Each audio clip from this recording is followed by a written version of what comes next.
What's the worst thing a good guy ever did in a children's movie or show? In the 4th season of Winx Club, the main characters get a new power-up, the Believix, and it is a mess. They each get a new power, to use at their own discretion.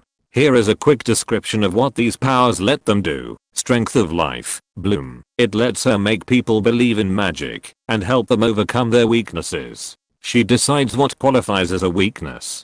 She overrides a person's free will to make them believe in magic, which just so happens to make the girls stronger, and rewrite their personality, if she doesn't like it. Dawn of Light, Stella. It lets her make people more cooperative and accepting.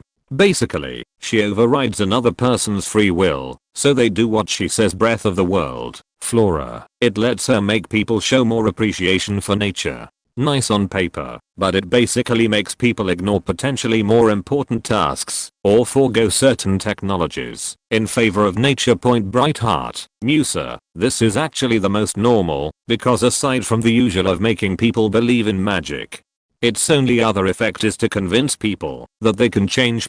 Gem of Mind, Techna. To quote the official description of this ability, she can use it to make people think correctly. I think that's enough info. She decides how people should think, and magically imposes that way of thinking onto them. Spirit of Courage, Aisha. This is also very basic, the same as the first one with the added bonus of making people braver, but one use in particular rubbed me the wrong way.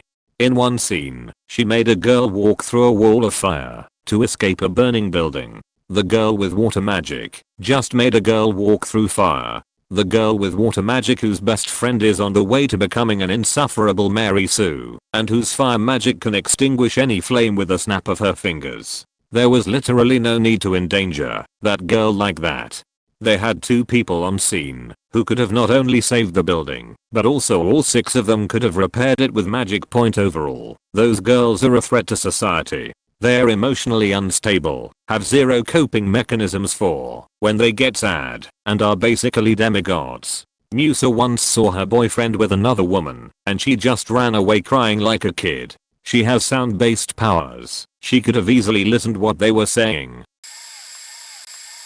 It's somehow not as bad as you say, and also worse. I mean, first of all, the GD don't take force-sensitive children, they take force-sensitive babies. Yoda and others literally sense them out through the force shortly after they're born, and then goes and takes them. And of course every parent jumps at the opportunity to send their child from their backwater agrarian rock to go be a legendary magical warrior king living the highly advanced core worlds.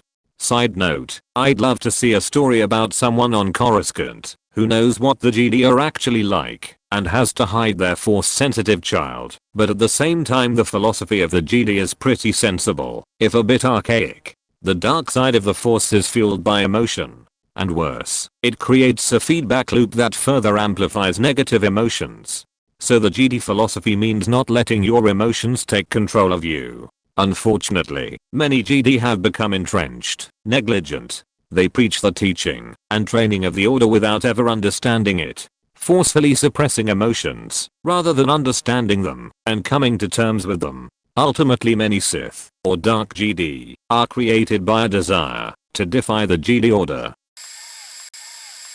All the protagonists in the Matrix are horrible. The machines created a world where people can live and go about their business, but they want to destroy it. Even if people leaving the Matrix don't die of shock from being forced out, or can't adapt to a new life outside, there is no way billions can survive in the nasty caves. Taking in the whole backstory, humans attacked the machines when they separated, and just wanted to be left alone.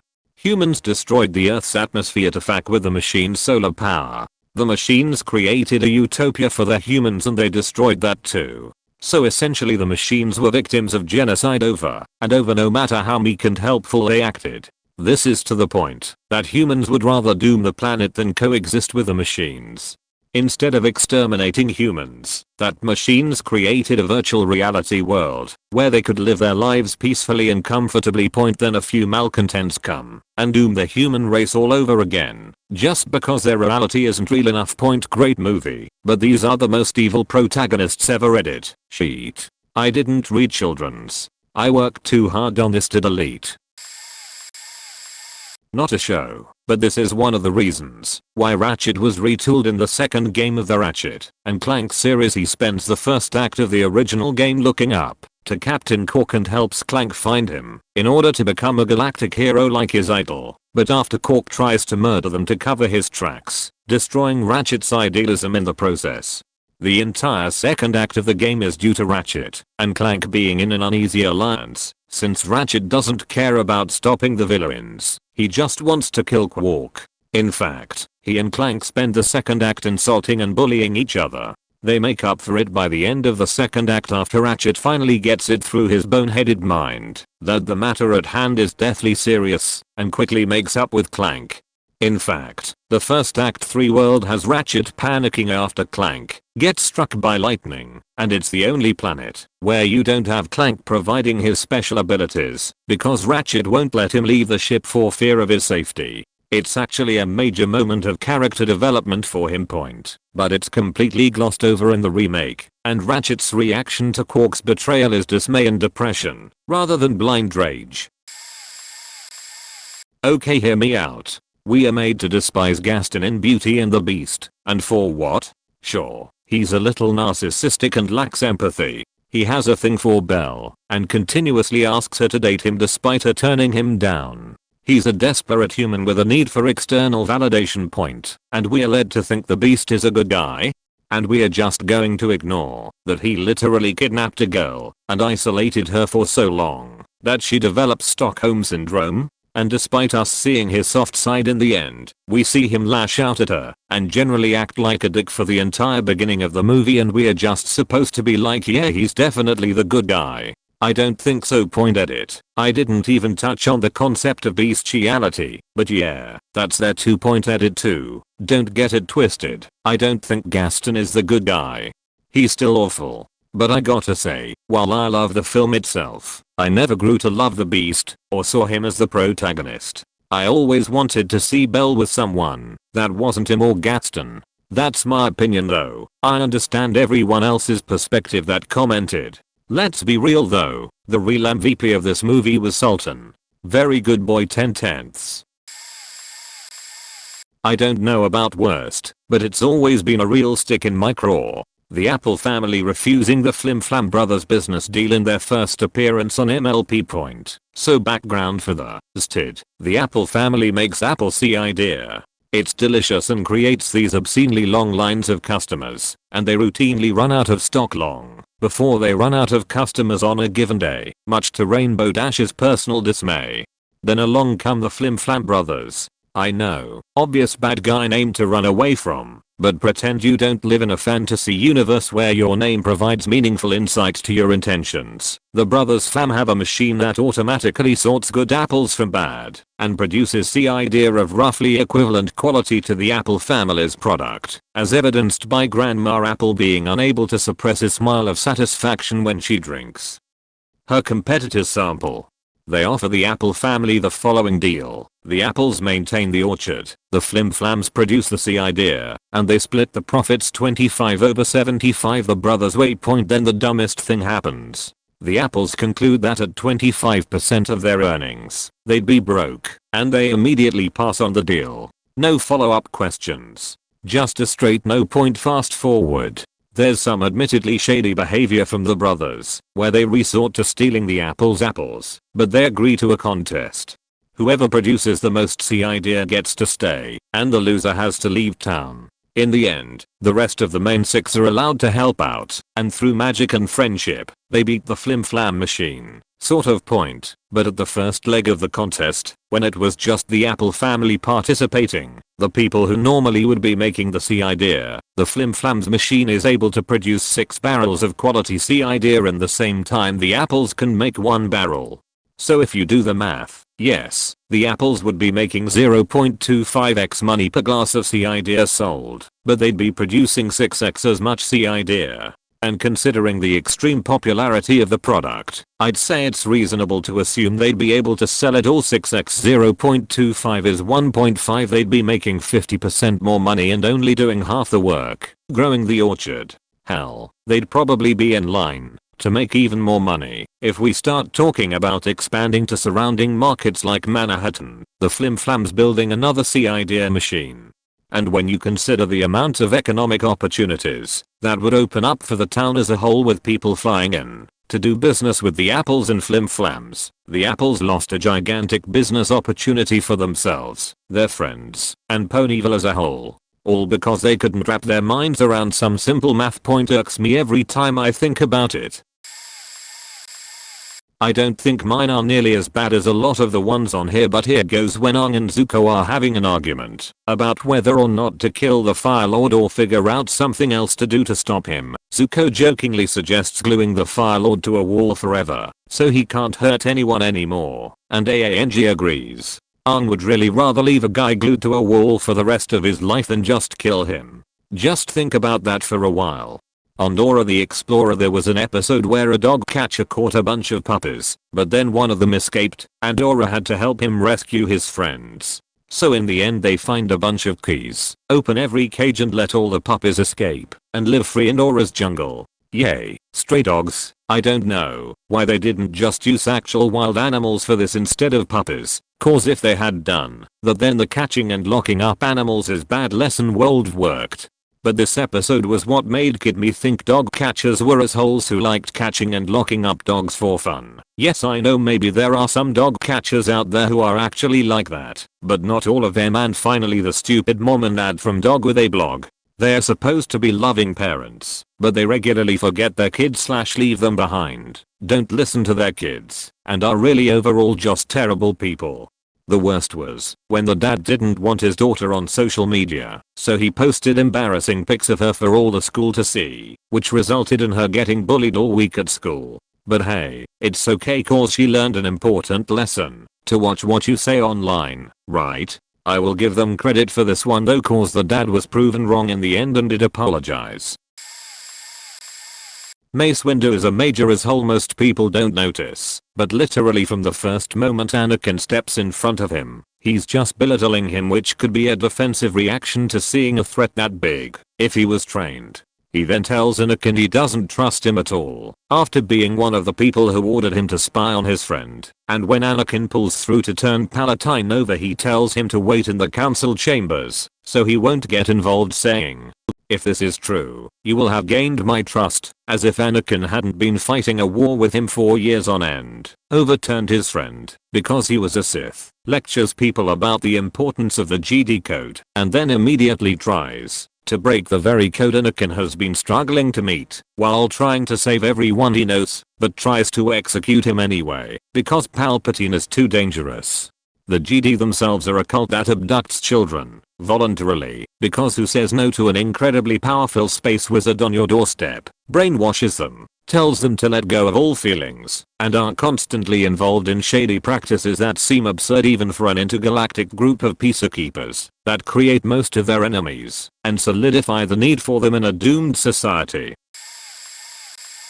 Edit: SGA isn't a kids show. Somehow my brain missed that in the post title, but maybe you could argue that the SG universe was supposed to be family friendly. Also I watched it as a kid, so it was a kids show to me. In Stargate Atlantis there's an episode where the team is held on trial for basically screwing up an entire galaxy by waking up the big bads, as well as other stuff. The thing is, the argument against them is so strong that even the writers couldn't figure out how to save them. So they end up either tricking the prosecution side or blackmailing them. It's been a few years since I saw this episode. At the end, Shepard and Woolsey are standing on a balcony smoking cigars, patting each other on the back or something, but the show never really made them think about the consequences of their stumping around the galaxy. In the end I was like, you guys might be the bad guys to a lot of people. There's also an episode where Shepard convinces a guy to commit suicide for his cause. Yeah, it was the villain of the week, but the whole thing is just icky for the hero to do. At the time I hoped that this was the beginning of a character arc for him, because there were a lot of out of character moments from him in the last season, but alas the show was cancelled, so you never really figured out if the writers had a larger plan in mind, or if it was just crappy writing. This will probably get buried, but I've read the boys comics. What, the Amazon show is based off of, and there was something the show changed from the comics that made one of the main characters better. In the comics, when Who finds out that Starlight was sexually assaulted, forced to give a blowjob / double teamed by the deepened Homelander when she first joins the 7, Who gets mad at her, does the whole fuckboy spiel about how she hurt him, then dumps her, leaving her in a puddle of tears, while he fucks off back to Scotland to find himself, or some stupid shit like that. In the show they changed it to him being understanding, kind, and how you would expect your boyfriend to act when he finds out you've been through this super traumatic thing.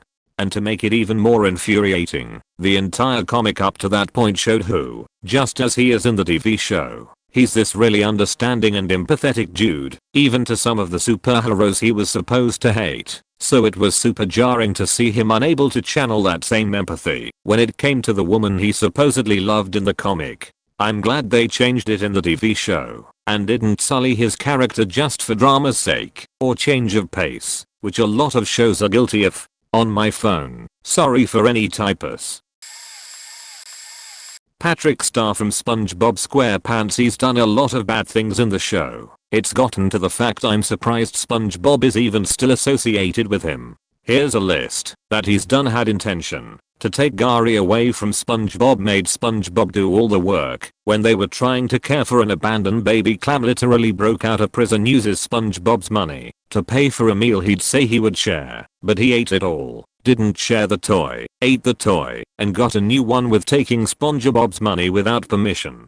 Almost killed Gary multiple times in a single episode, ate SpongeBob's and Squidward's backstage passes, and avoided security, almost killed one of Sandy's bosses, and in the process, almost getting her deported, destroyed the Krusty Krab, abusing his power when he was supposedly king, stabbing SpongeBob in the back by joining the chum bucket in the Fry Cook games, making SpongeBob fail his driving test because he ate his notes on what to do. He literally took part of National No SpongeBob Day, and yes, this is supposedly the best friend of SpongeBob.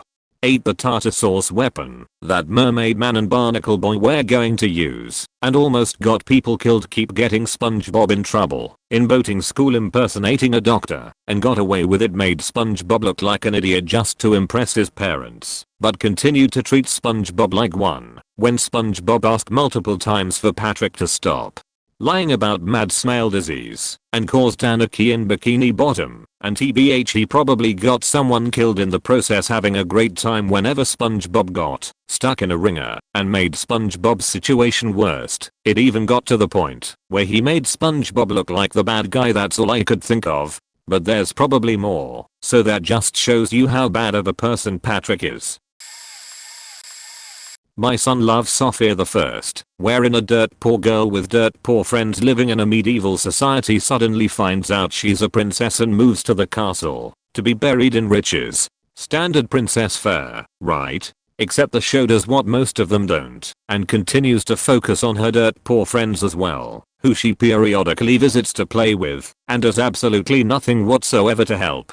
There's this starving village of peasants who she grew up with and supposedly loves living in the shadow of her insane magical mega castle, and she's just all welp. Time to go chill with the dirt farmers for a minute. Then I'll get the fuck out of there and not think about them again until the next time I feel like some extreme poverty tourism. She's flying around in a magical carriage, and one piece of her jewelry would probably feed the entire town for a year, and she does nothing.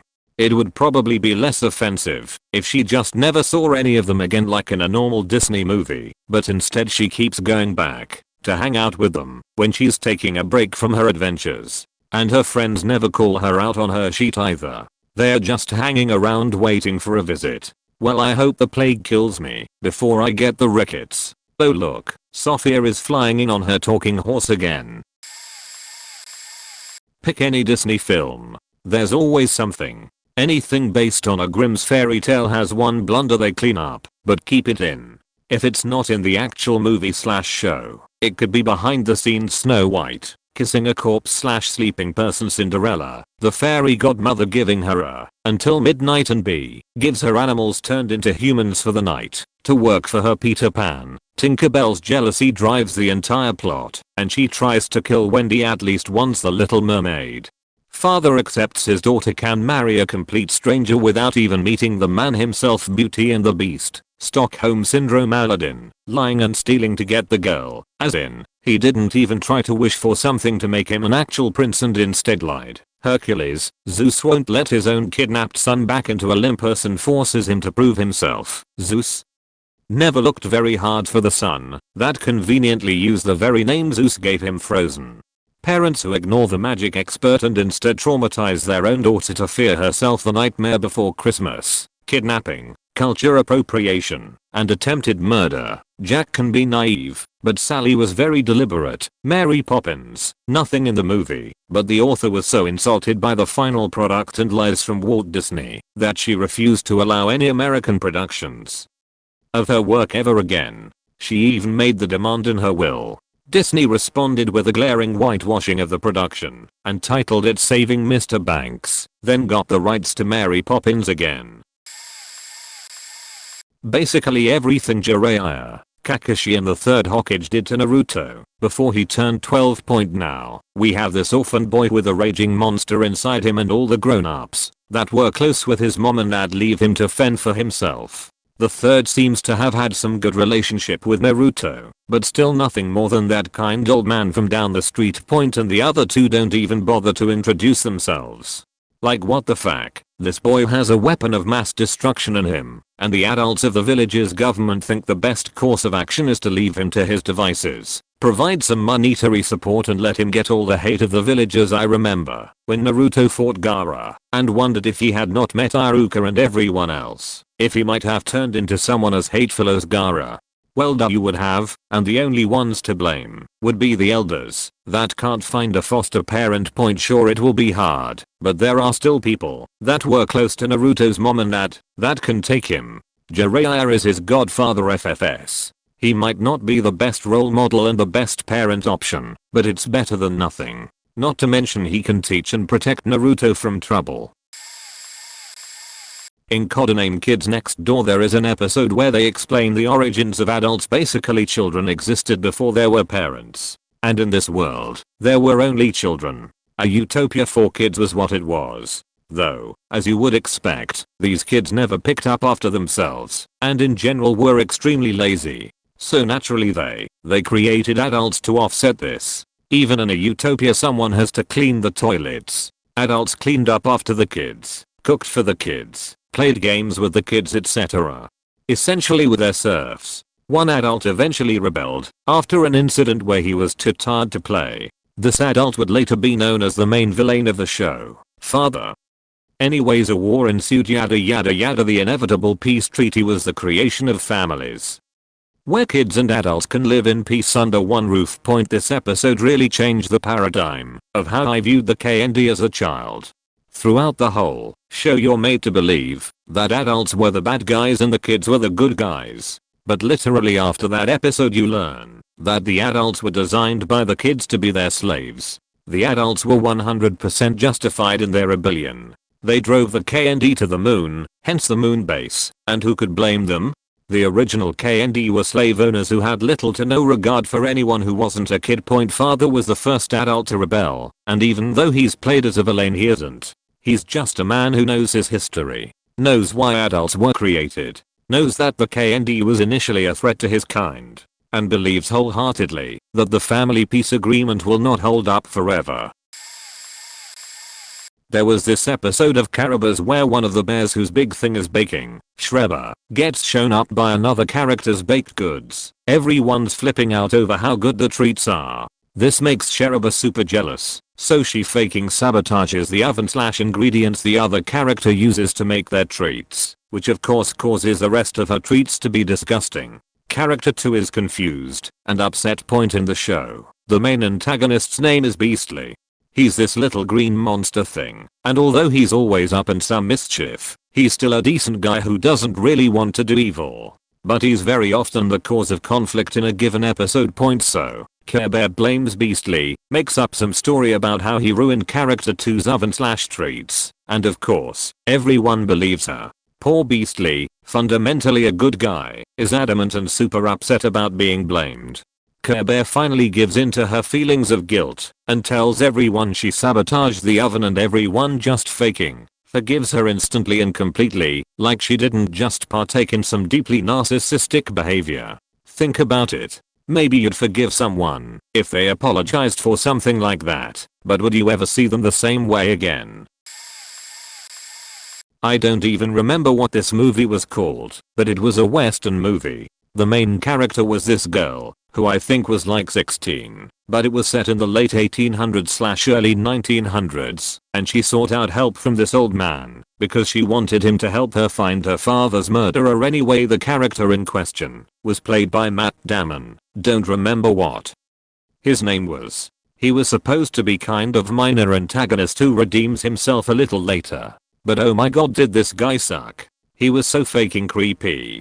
He is introduced with the girl waking up and finding him in her room. She was in an inn. He didn't just break into her house, where he says he almost kissed her in her sleep.